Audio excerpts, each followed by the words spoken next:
Today, I'm announcing more than $60 million in funding to help coastal areas in Puerto Rico become better prepared for the storm. For example, we can create a flood warning system to help shore up levees and flood walls. In addition, there's nearly $700 million in infrastructure investments in Puerto Rico that have already been announced since I signed the bipartisan infrastructure law last November. For example, we've awarded $90 million to upgrade PR2 highway, and we've announced $163 million to begin construction on a canal to restore help me with the pronunciation.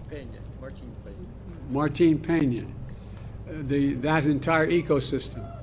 And we're going to clean up polluted waters and restore mitigation mangrove habitats and bring back marine life.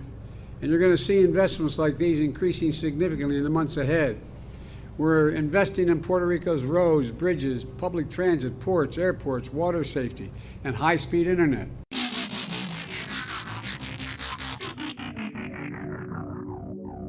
Hello and welcome to What the F*** Just Happened Today, your essential guide to the daily shock and awe in national politics. I'm Joe Amditis. Let's get to it. It's Monday, October 3rd, 2022. Welcome to day 622. The National Archives told the House Oversight Committee that it hasn't recovered all the presidential records from Trump administration officials that should have been transferred under the Presidential Records Act. The Archives plans to consult with the Justice Department on, quote, whether to initiate an action for the recovery of records unlawfully removed as established under the Federal Records Act, end quote. This according to a letter written by acting archivist Deborah Steitel to Carolyn Maloney, the committee's chairwoman. Wall added that the Archives is also working to retrieve electronic messages from certain unnamed White House officials who had used personal email and messaging accounts to conduct official business. Meanwhile, 5 members of the Oath Keepers militia planned an armed rebellion to keep Trump in power by, quote, whatever means necessary, end quote. This according to the Justice Department during its opening statements in the first seditious conspiracy trial stemming from the January 6 attack. Using text messages, videos, and recorded calls, federal prosecutors said the group intended to, quote, take matters into their own hands, end quote, to overturn the results of the 2020 election, and that they, quote, concocted a plan for an armed rebellion to shatter a bedrock of American democracy, end quote. Prosecutors played a recording of Oath Keepers founder Stuart Rhodes saying that his group, quote, should have brought rifles, end quote, to the Capitol. The charge of seditious conspiracy calls for up to 20 years in prison.At the same time, the Supreme Court rejected MyPillow CEO Mike Lindell's appeal in a defamation case from Dominion Voting Systems.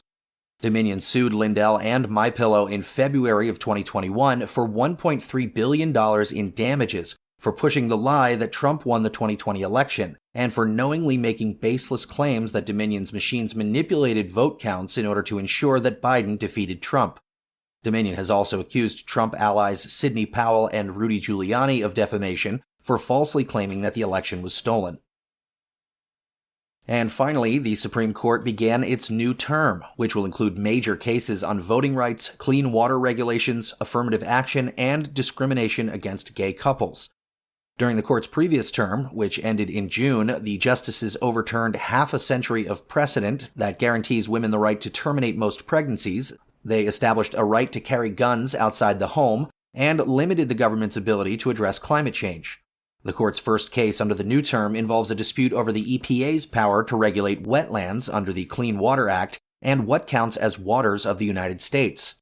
If the court limits the EPA's authority to protect wetlands from pollution, environmental advocates say about half of all wetlands and roughly 60% of streams would no longer be federally protected.And in the polls, Monmouth University and CNBC say 47% of voters say they want Republicans to control Congress, while 44% say they'd prefer Democrats in charge. 82% of Americans ranked inflation as their top issue, compared with 56% who ranked abortion as a top concern, and 32% who said the coronavirus pandemic was very important. That's all for now. You can find the links and sources for all of these stories on the main website.And as always, visit whatthefjusthappenedtoday.com for the latest news and headlines. Until next time, I'm Joe Amditis.